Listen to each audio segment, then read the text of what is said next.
오늘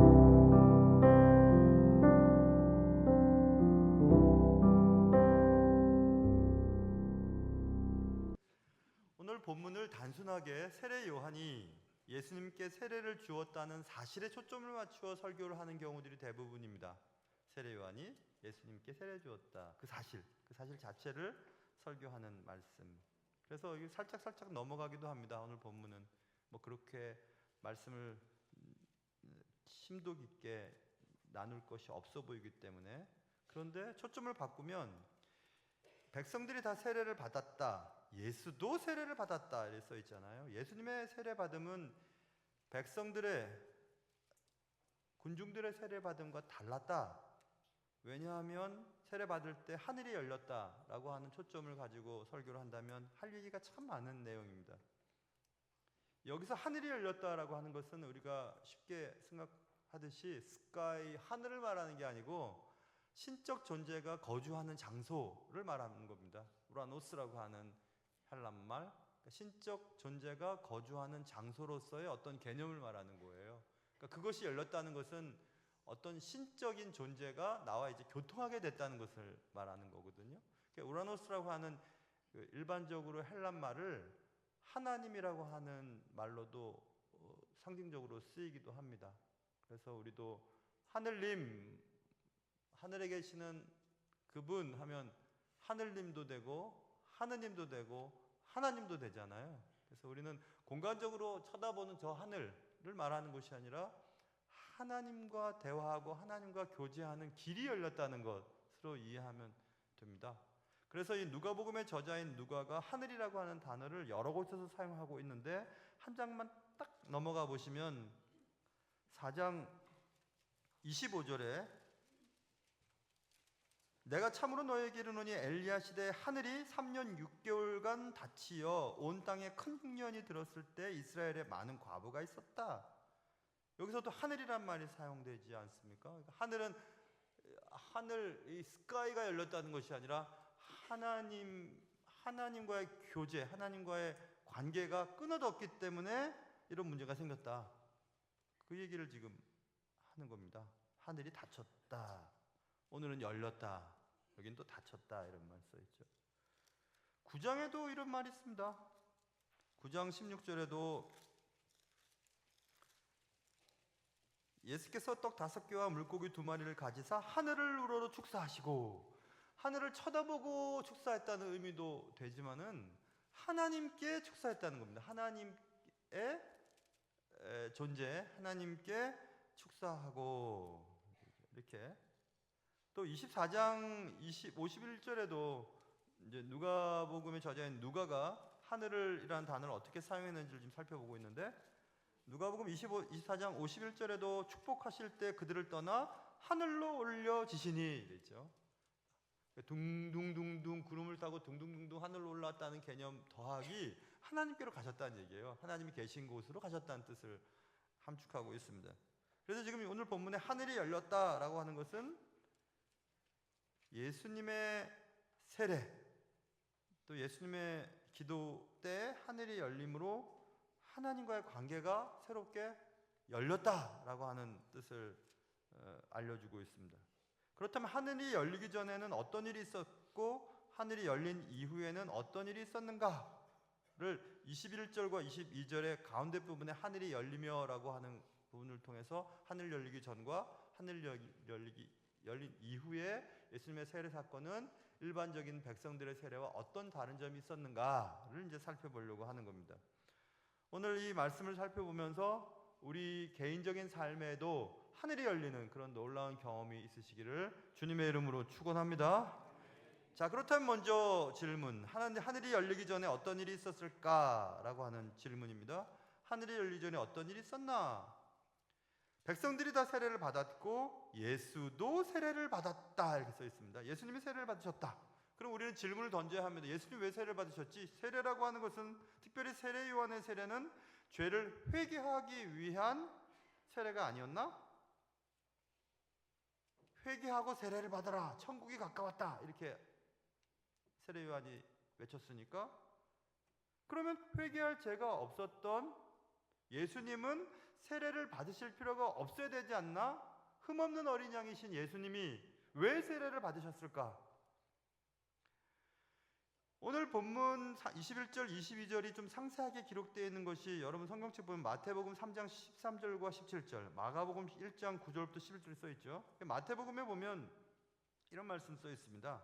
예수님이 세례를 받으러 이렇게 나오실 때 세례 요한이 아니 제가 예수님께 세례를 받아야 되는데 왜 예수님이 저한테 세례를 받으러 나오십니까? 이거 안 되죠 라고 하는 장면이 나와요. 마태복음 3장 13절입니다. 자, 읽어볼게요. 이때 예수께서 갈릴리로부터 요단강에 이르러 요한에게 세례를 받으러 하시니 요한이 말려 이르되 내가 당신에게서 세례를 받아야 할 터인데 당신이 내게로 오시나이까?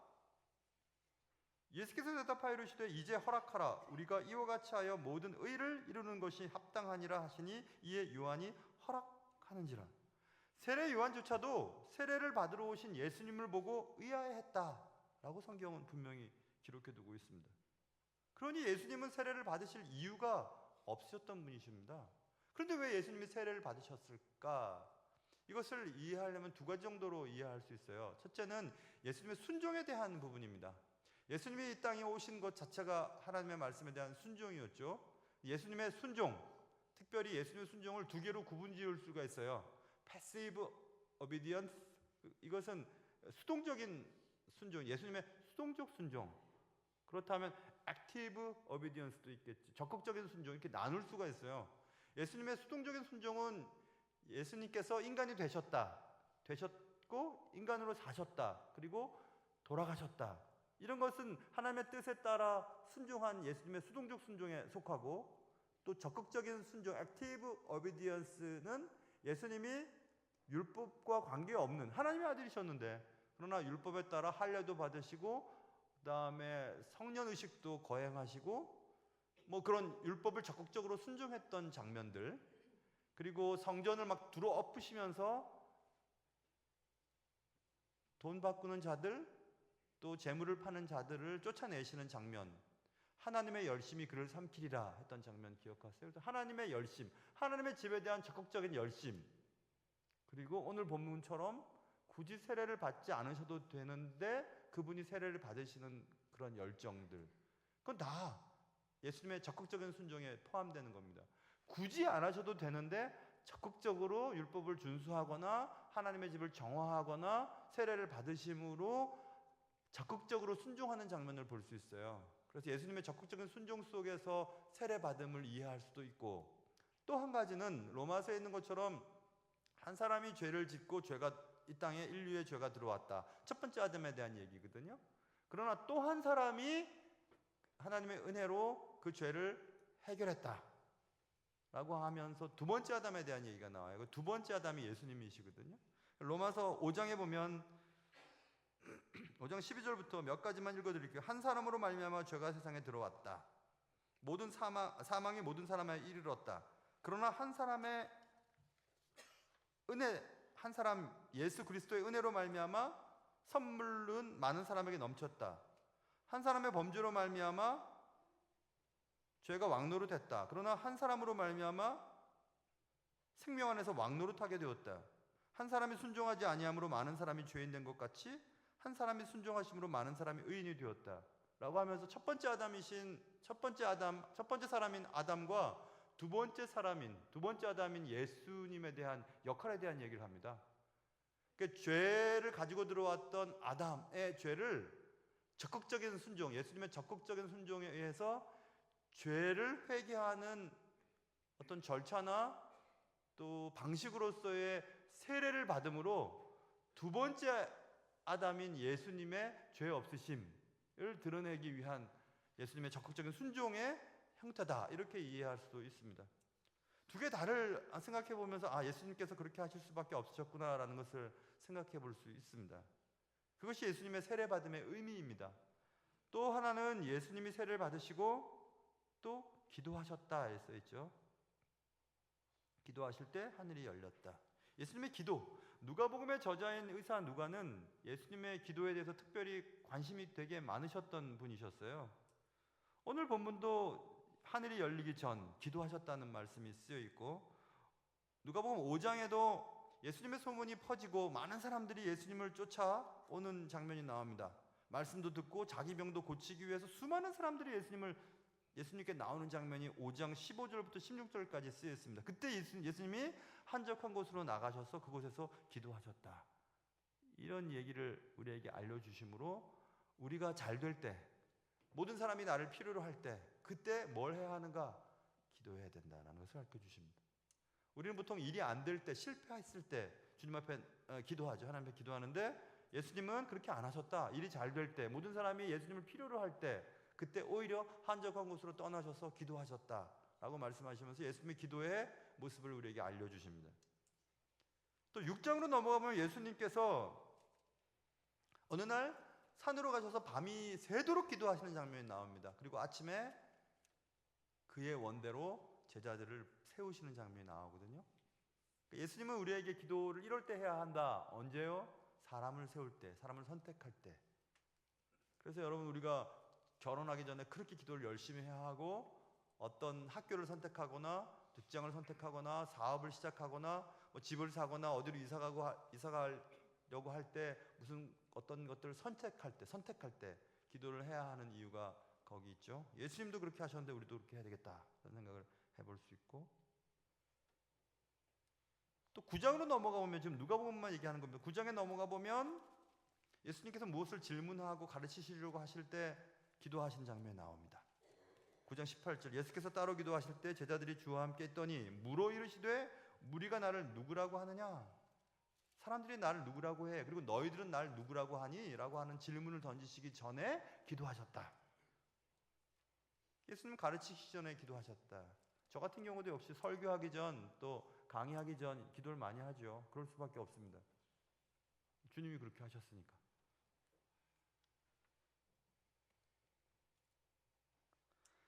22장부터 넘어가 보면 누가복음입니다. 시몬아 시몬아 보라, 사탄이 너희를 밀가 부르듯 하려고 요구하였으나 그러나 내가 너를 위하여 내 믿음이 떨어지지 않기를 기도하였다. 너는 돌이킨 후에 내 형제를 굳게 하라 라는 말씀을 하시면서 앞으로 자신을 배반하게 될 베드로, 또 배반한 유다, 또 다 도망가게 될 제자들을 위해서 기도했다라는 말씀을 하고 계십니다. 그러니까 우리가 기도해야 될 때가 언제냐면, 나에게 아픔을 주는 사람이 생겼을 때, 원수가 있을 때 기도하라 이렇게 말씀하시는 장면이죠. 또 몇 가지 더 찾아보면, 하나만 더 찾아보면 22장 40절에 보면 유혹에 빠지지 않게 기도하라. 그들을 떠나 돌 던질 만큼 가서 무릎을 꿇고 기도하였다. 예수님의 겟세마네 동산에서 십자가 지시기 전에 기도했던 장면이 나옵니다. 이제 앞으로 감당해야 될 어려움이 계속 다가오고 있는데, 그 감당해야 될 어려움을 위해서, 어려움을 대비하면서 예수님 뭐 하셨나? 기도했다는 겁니다. 그러니까 우리도 우리의 건강의 문제나 또 사업상의 어떤 문제들, 앞으로 다가올 문제들, 예측이 가능한 문제들이 있을 때 뭘 해야 되는가? 기도하라 이렇게 말씀하셨어요. 그러니까 누가복음의 저자인 누가는 예수님의 기도에 대해 초점을 맞추고 있는데, 그런 중요한 순간마다 예수님이 기도했는데 지금 하늘이 열리기 전에 예수님이 기도했다라는 것을 말씀하고 있습니다. 그러니까 하늘이 열리기 전에 예수님은 세례를 받으시고 죄 문제에 대한 해결을 보여주시고 그리고 기도했다 이겁니다. 집에 가끔 있을 때 띵동 이런 벨 소리가 울립니다. 그러면 이렇게 누구십니까? 하고 물어봐요. 그러면 이제 택배 기사입니다 하고 이제 얘기해요. 뚝 보면 모니터로 볼 수 있잖아요. 사택 아파트니까 볼 수 있으면 이제 옷 입은 거 보면 뭐 써 있잖아요. 쿠, 풍 뭐 이런 것도 있고 뭐 여러 가지 있지 않습니까? 그러면 이제 저분 택배 기사님 맞으시네 하고 이제 문 열어드리죠. 그러면 이제 물건을 받아요.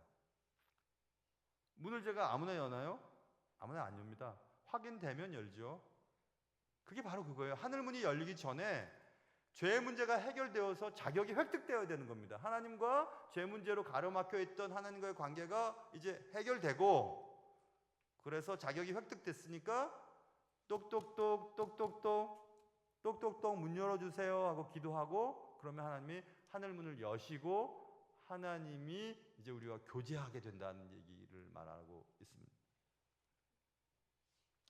여러분, 하늘이 열려서 하나님이 내 인생에 찾아오시고 내 삶에 깊이 관여하시고 내 문제를 해결해 주시길 원하신다면 일단 죄 문제가 해결되어야 됩니다. 그 죄 문제는 예수 그리스도를 통해서 해결됐잖아요. 그러니까 이제는 우리는 해야 할 일은 기도해야 되는 겁니다. 똑똑똑 문 열어주세요. 문 열어주세요. 하늘이 열리기를 바란다면 오늘 말씀처럼 하나님과 다시 연결되고 세례죠. 예수님 하나님께 기도하는 여러분과 저의 삶이 될 수 있기를 주님의 이름으로 축원합니다. 그게 하늘이 열리기 전에 있었던 일들입니다. 그리고 하늘이 열린 이후에 또 이런 일이 있었습니다. 하늘이 열림에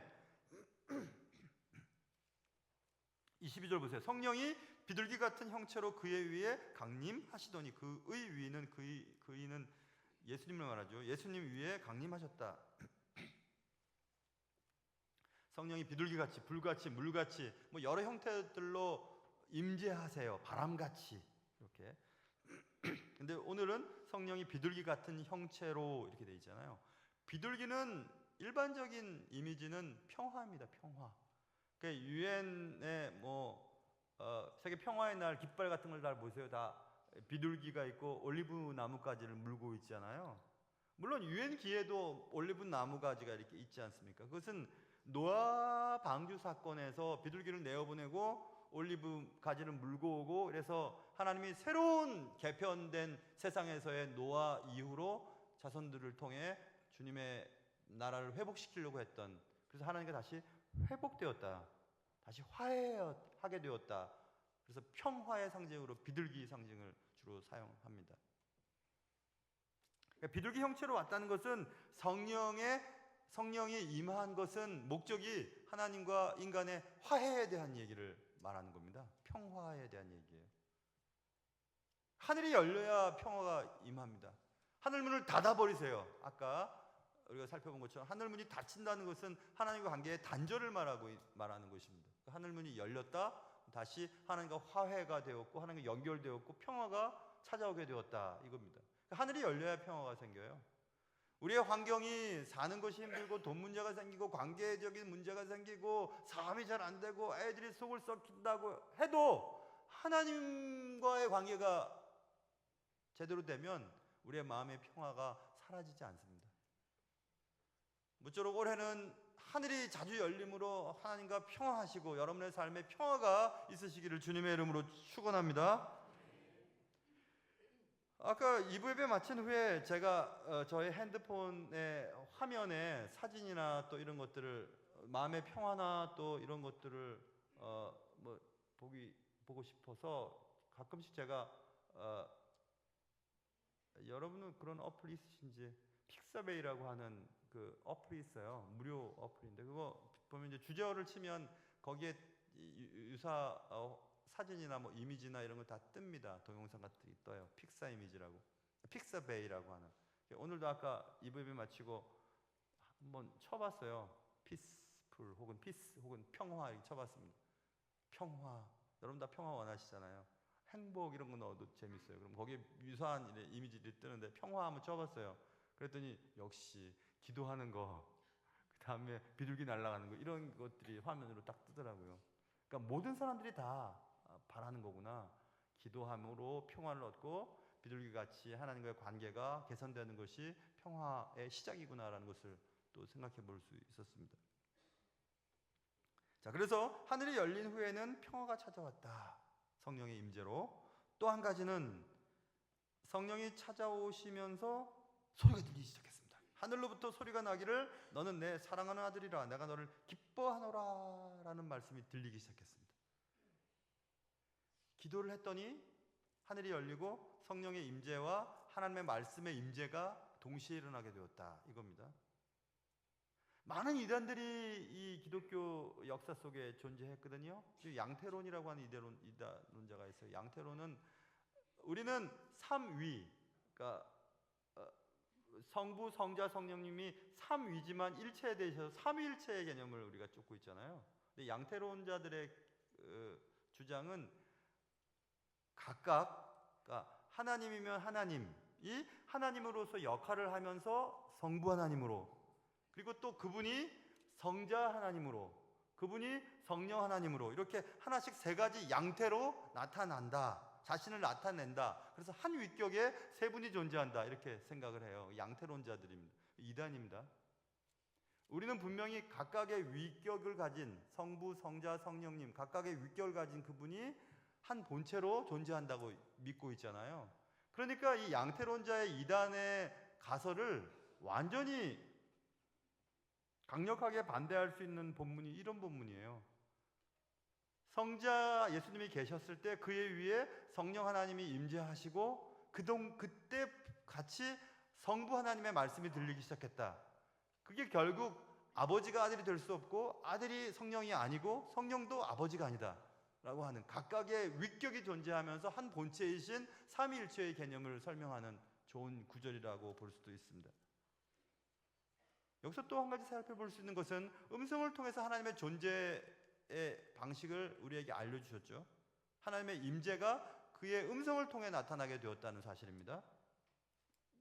내 사랑하는 아들이라고 성부 하나님이 예수님에 대해서 말씀해 주셨어요. 이 장면은 그냥 왕의 계승자인 왕자에게 이는 나의 적자야, 왕이 계승자라는 것을 백성들 앞에서 드러내는 장면, 그런 형태를 가지고 있어요. 그래서 온 천하의 주인이신 하나님이 세례를 받고 기도하시는 이 예수라고 하는, 우리가 볼 때 인간이었지만 이 인간을 이는 내 사랑하는 아들이라고 말씀하시면서 이는 나의 아들인 하나님이라는 것을 드러내는 장면이에요.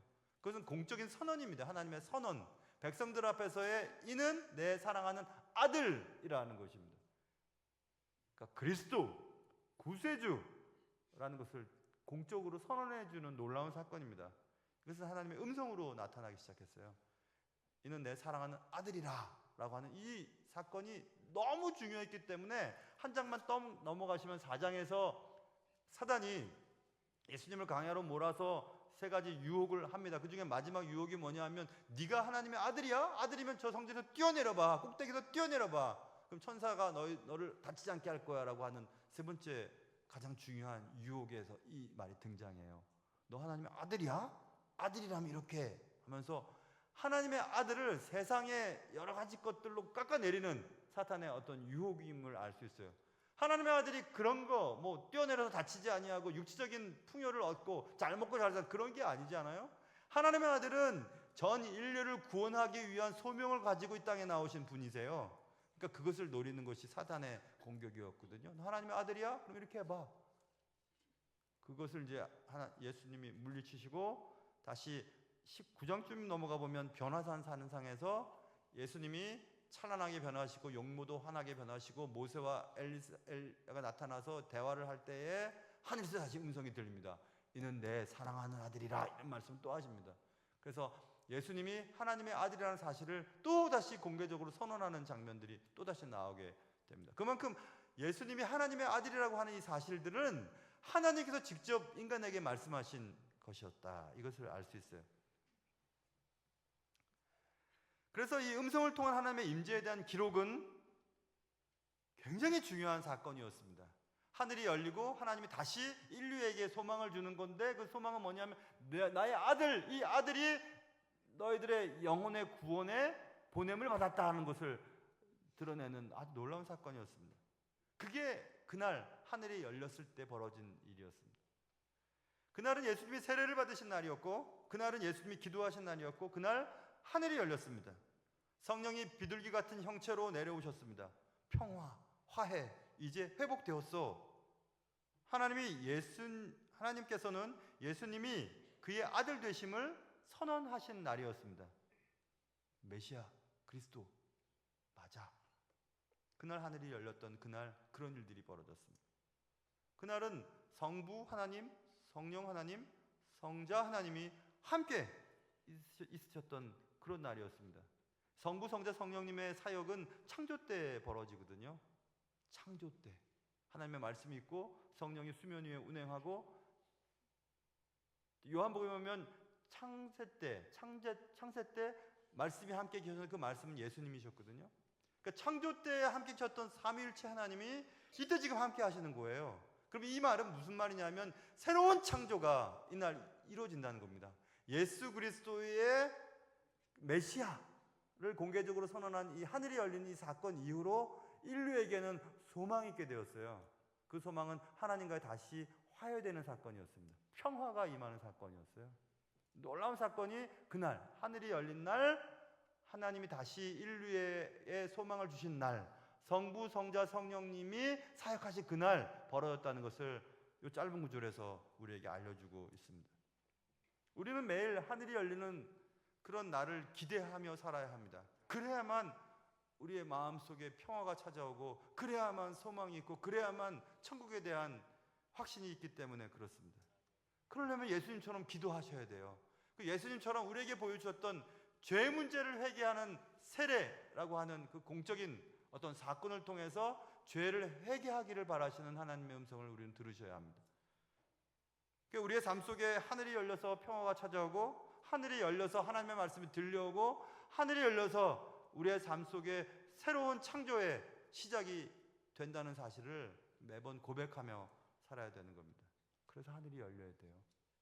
이 땅에 살면서 저 하늘에 계시는 저 하나님의 임재가, 하나님의 말씀을 통하여 성령의 임재를 통해서 내 삶 속에 계속해서 찾아와야만 우리는 하루를 살 수가 있는 겁니다. 그래서 하늘을 자주 열고 저곳에 계시는 하나님을 바라보셔야 합니다.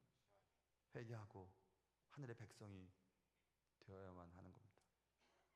하늘 문을 계속 두드려야 합니다. 띵동띵동 두드리고 열려서 하나님, 하늘 문을 열어주십시오. 하나님, 내 삶 속에 찾아와 주십시오. 하나님 아버지, 이 문제에 대해서 주님이 개입해 주십시오. 이건 내가 어쩔 수 없으니 도와주십시오. 내 죄 때문에 나는 죽을 수밖에 없으니 내게 구원자로 찾아와 주십시오. 계속 두드리는 겁니다.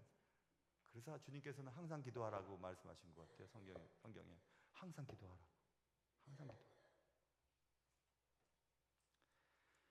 여러분, 하늘을 자주 바라보십시오. 그리고 하늘 저편에 계신 하나님의 임재를 자주 느끼시길 바라요. 하늘이 열린 날이 매우 자주 우리에게 찾아온다면 우리는 이 땅을 살아갈 수 있을 겁니다. 우리가 원하는 대로 우리의 삶이 이루어지지 않는다고 해도, 우리의 뜻대로 우리의 삶이 우리를 기쁘게 만들어주지 않는다고 해도 우리는 살아낼 수 있을 것 같습니다. 그날 하늘이 열렸던 그날처럼 여러분과 저의 삶 속에서도 자주 하늘이 열리는 그런 경험이 있으시기를 주님의 이름으로 축원합니다. 기도하겠습니다. 하나님 아버지, 그날 하늘이 열렸습니다. 예수 그리스도께서 세례를 받으시고 기도했을 때 하늘이 열렸고, 하늘이 열리고 성령님께서 비둘기의 형체로 그에게 임하셨고, 그때 이는 내 사랑하는 아들이라, 이런 하나님의 말씀이 들렸습니다. 새로운 창조, 새로운 인류의 창조, 소망의 시간이 열리게 되었습니다. 사랑하는 주님, 우리의 삶 속에서도 어둡고 또 칙칙하고 살아낼 수 없을 것 같은 환경 속에서라도 하늘이 열리는 경험을 허락하셔서 우리 속에 화평과 화해와 기쁨과 새로움의 시작이 날마다 있게 하시고, 주님이 원하는 삶을 살아드릴 수 있는 우리들 되게 도와주옵소서. 귀하신 예수님의 이름으로 기도합니다.